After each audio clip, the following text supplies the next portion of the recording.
Good afternoon and welcome to a match day vlog as Hornets Watford take on Terriers Huddersfield Town. I don't know why I'm feeling so optimistic, because this season has showed me don't feel optimistic, but it's that match day buzz for the Hornets that even when the season is pretty much meaningless, it's just the joy of going to a football match. You can't beat it. Watford this season have been abysmal in their plight to go for the promotion place.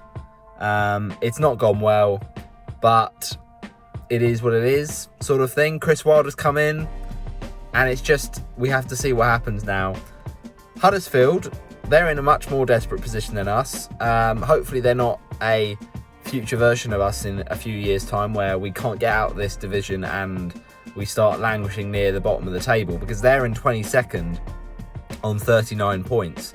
And I think 21st also have 39 points. So it's a big game for them. We're sat very, very poorly in 11th on 55 points. And in theory, you look at the playoff places and say, oh, it's only 7 points gap to 61 points. It's only 6 or 7 points to the playoffs, but that's not how it works. There's so many teams in between us and those playoff places, and we'd have to have all of the teams lose, and we'd have to win all of our remaining games for there to be a chance. So it's pretty much, we said this last week, but we'll say it again. Unless we win today and win convincingly, there is no chance of us getting promoted. And it's just, I think even now it would be undeserved if we suddenly pulled the rabbit out of the hat. But obviously we'd take it, but it's just not going to happen. So unless we win really convincingly today and everyone loses, let's imagine we win 4-0 today and everyone else around us loses, then we get a get out of jail card, then maybe we could get playoffs. But no, it's very, very slim. Huddersfield, though, have got a bit of a new manager bounce, with Neil Warnock having taken charge after they've had quite a, bad season, really, when all things considered. And, Huddersfield, they weren't in the Premier League that long ago, back in the 2018-19 season. So that's when they got relegated, obviously back in the days of David Wagner and Jan Sievert. But now Neil Warnock's in charge, and he was at Huddersfield previously, but they reappointed him. 74 years old. We know a thing about that or two, getting us old pensioner back in, out of his retirement and as manager. So, but fair play to Neil, because he's given them that bounce they need. A few players to look out for, obviously the infamous Anthony Knockart, after his dive in that Leicester semi-final. He might actually be on the bench today, but it's possible he's in the squad. Also, ex-Watford player or current Watford player, but just out on loan, so probably will not be able to play. But of course, Joseph Hungbo moving to Huddersfield this season after his struggle to get into the Watford team and little loan spell out in Scotland with a very kind of brief showing, but he did look all right, to be fair to him, in that team. So yeah, it's interesting. They've got a few good players like Martin Vaghorn, Jordan Rhodes, Danny Ward is going to be probably the main man leading up front. He's kind of their cult hero, really. And then they've got a few good players, the likes of Matthew Lowton, ex-Burnley, of course. So let's just hope the likes of Jonathan Hogg, who was, of course, a former Watford player, did get that assist for that iconic Deeney goal, doesn't come back to bite us, and that we can get the victory today. Because on paper, you look at it and think, this is a team that aren't very good. Although they've won the last game against Middlesbrough heavily, 4-2, we just got to hope that the quality of players that are on show for Huddersfield ultimately help us out, because we need a win. We need a win desperately. Not really for anything about this season, but just for the fans. The fans deserve a victory because it's been a long, hard slog this season. It's not gone to plan, and Chris Wilder probably won't be the manager next season. But if we can just see an effort, we can just see some sort of a resemblance of a team that worked together, because none of them have been up for it. They haven't cared, and they haven't worked as a unit. So for once, Watford, please, can we just put in a 3-point performance and a bit of pride back from this very, very depressing season. But what am I predicting for the game? As I say, we need everything to go against, in this game. We need everything to go for us and in the season. So the only way that can happen is if we win this game 4-0. I know it's not going to happen, but, my optimistic part of me dreams. So if it did happen 4-0, we'll say goal scorers: Loser on the 28th minute, Ngakia on the 39th minute, Chowdhury with a first Watford goal on 71 minutes, and Davis on 88 minutes. That's my stupid prediction. My realistic prediction is probably like a scrappy 1-0, because that's all we can do at the minute. We're just not good enough. But a win is a win. We'd take it.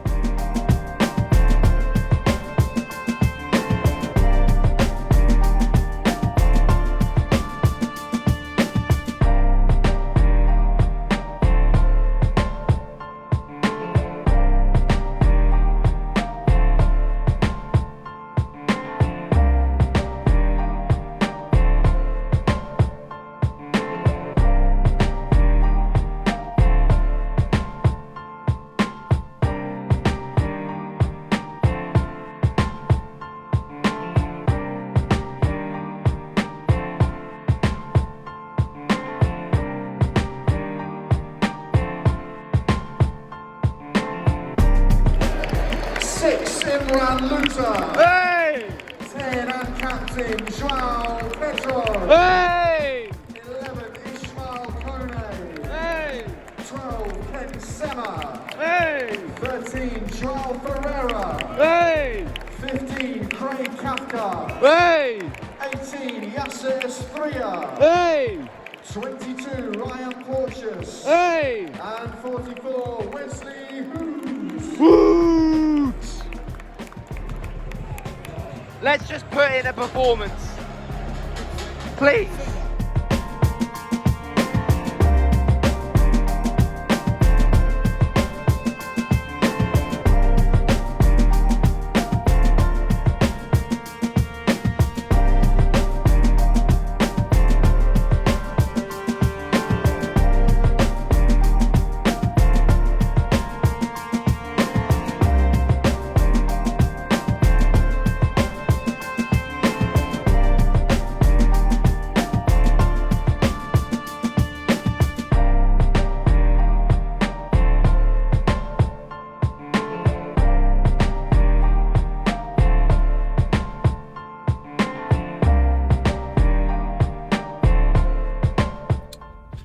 It's not very often after coming out of Vicarage Road that, as a Watford fan, I am stunned into silence and lost for words. It finished Watford 2, Huddersfield Town 3.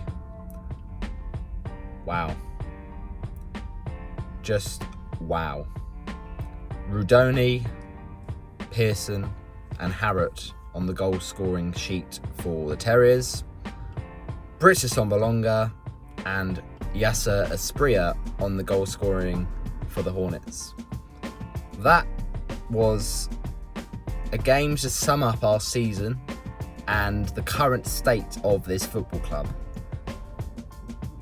All over the place, no plan, no passion, no aggression, and ultimately the wrong type of aggression towards the end from Daniel Bachmann, who, to sum up the feelings of all those 20,000 Watford fans, lost his head, saw red mist, and in the matter of minutes, in the 5 additional indicated in extra time, Bachmann manages to go up for a free kick, get tangled with a Huddersfield player, get his yellow card, and then just moments later, after a high boot, receive a second yellow card, leaving Hamza Chowdhury to get on the goalkeeper shirt in the dying embers, but then not have any gloves, and then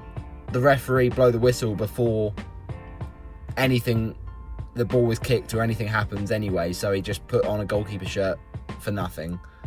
And the fans were at breaking point, and I do not blame them. I was as well. It got to a point where we had to chant. They weren't fit to wear the shirt. It's as simple as that.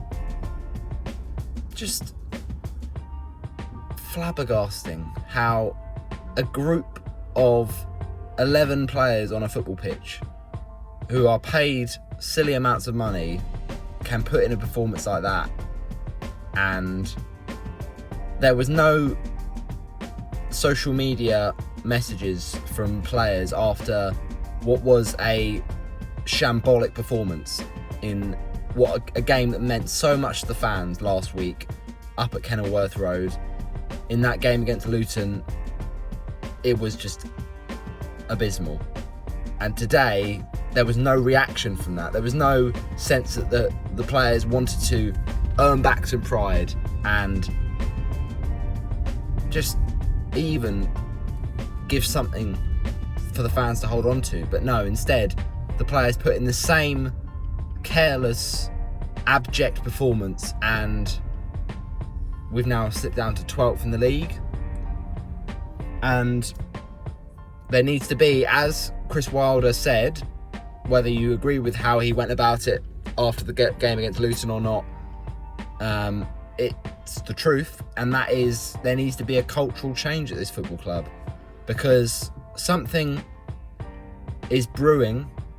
It has been for the last 3-4 years, ever since that FA Cup final defeat to Manchester City in 2019, and especially since the sacking of Javi Grazia. These players are starting to take their roles for granted. They aren't playing for any manager. They aren't playing for each other. They're just playing for themselves, and they're not playing as a team. And so when the ownership is still persisting in its old ways and sacking managers at the drop of a feather, the players have nothing to play for. So they think, what difference does it make whether or not I put in a hard graft, because the same manager won't be there next season. So there's not a relationship to be fought for. There's not a vision or a system to be played under. And so what do the players do? They put in performances like that where it takes 94 minutes for any sort of urgency.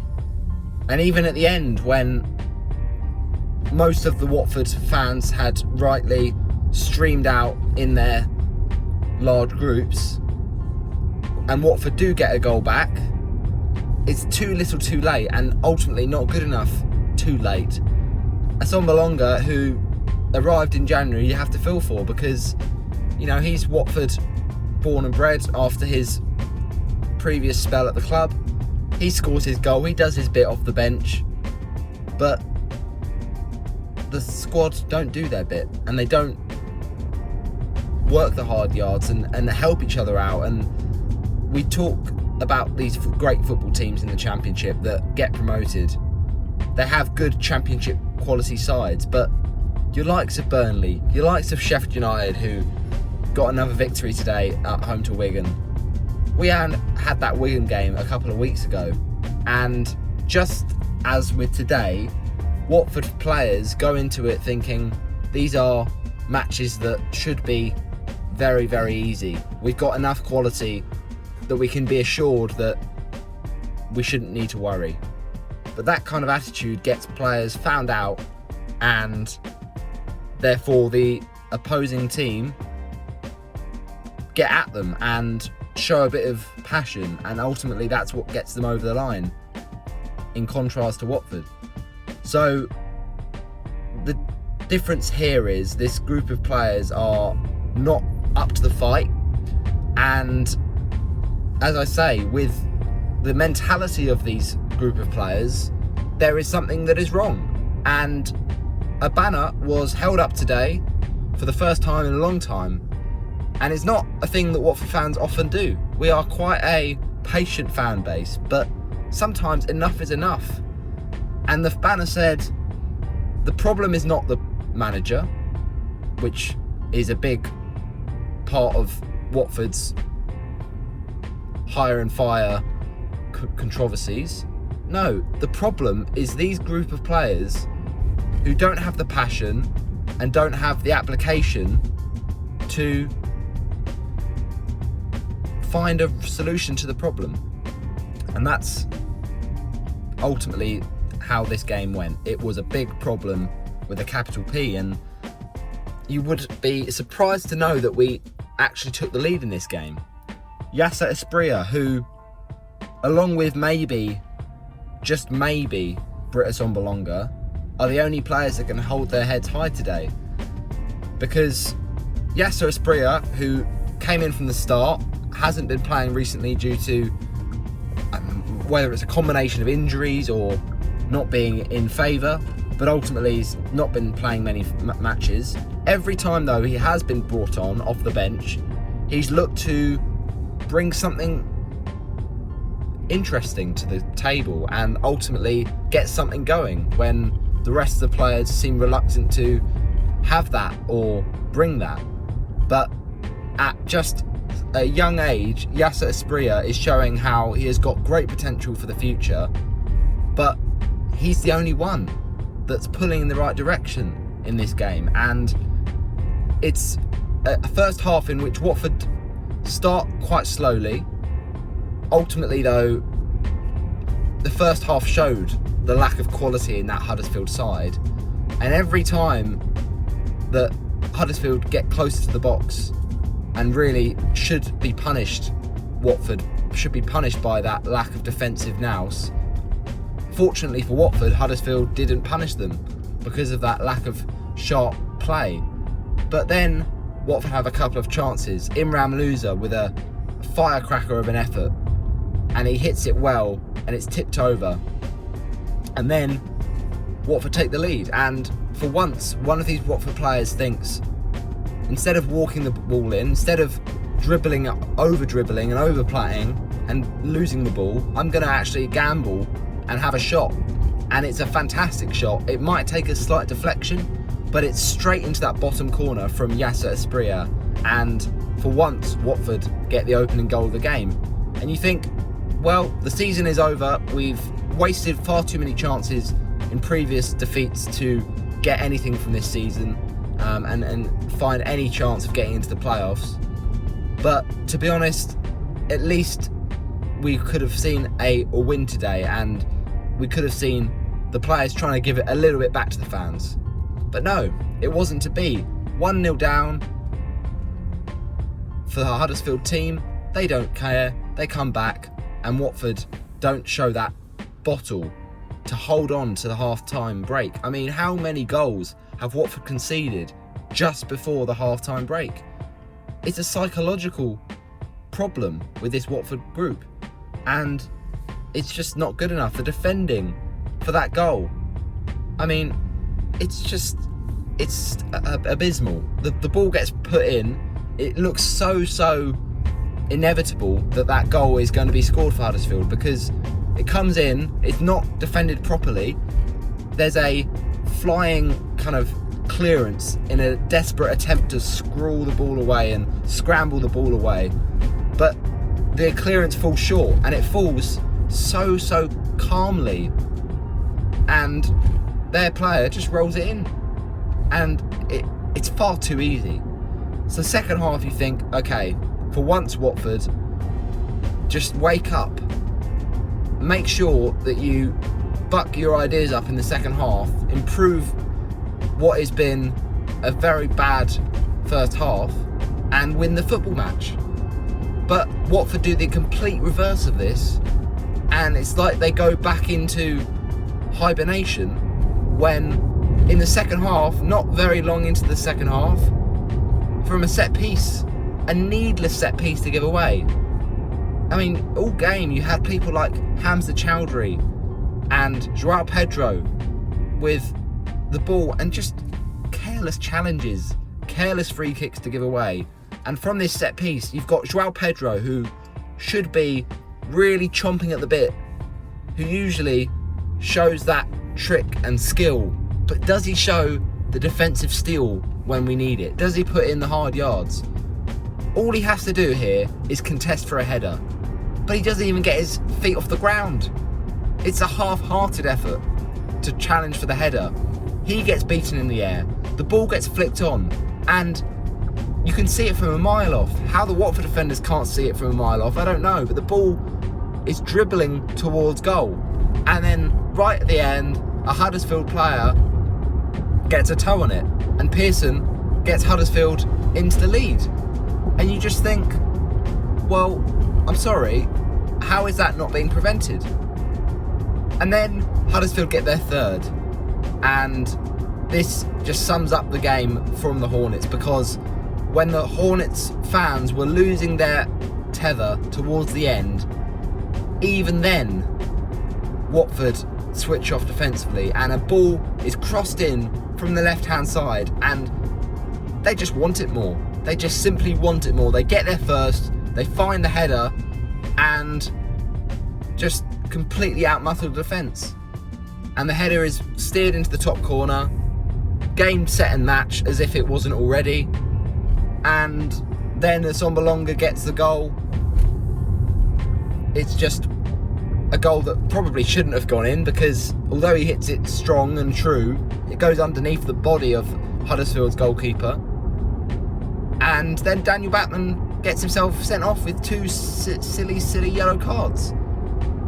So Watford, that epitomises the season in one match, because it was just quite simply embarrassing as a Watford fan to witness that football match. And I think, to be honest, there just has to be a complete strip from top to bottom of this football club, whether it's a change in the culture, a change in the way the club is run on the pitch, off the pitch, everything with the community trust, everything with the staff, there is no problems. But the ownership and their hire and fire policy, it's been working for too long now, and ultimately it's been failing, and it's about time that it's not going to be getting away with it. They're not going to get away with it anymore. So it's as simple as something needs to change. And Chris Wilder, of course, I'd love him to stay on, not because I think he's doing really badly and I want us to keep doing badly, but he actually sees the problem, and he says it in his post-match interview. There needs to be a cultural change. Well, if he can help provide that cultural change, then sure, I'll welcome him. And if we don't go up tomorrow, if we don't go up next season, who cares? I want my club back. I want an identity. Because right now I just see a group of players that just don't know what they're doing. And it's as simple as that. Bristol City at home next. Nothing will change between that game. But on Easter Monday, Watford have Coventry. Let's see if this group of players will ever change.